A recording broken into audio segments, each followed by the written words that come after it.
సత్యవాడ దుర్గా ప్రసాద్ సన్నా సూర్యనారాయణ నేను ఆంధ్రప్రదేశ్ బ్రాహ్మణ సేవా సంఘ సమైక్య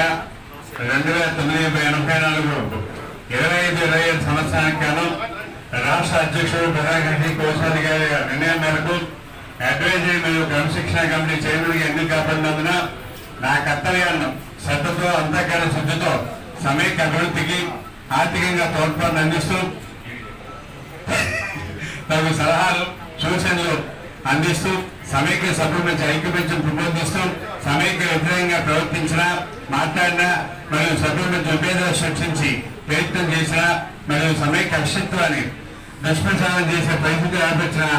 క్రమశిక్షణ చర్యలు తీసుకున్నందుకు మేము తగిన సిఫారసు చేస్తూ సమైక్యను సరైన మార్గంలో ముందుకు తీసుకెళ్లేందుకు కృషి చేస్తానని వేదమాత గాయత్రీ దేవి సాక్షిగా సభాముఖంగా ప్రమాణం చేస్తున్నాను.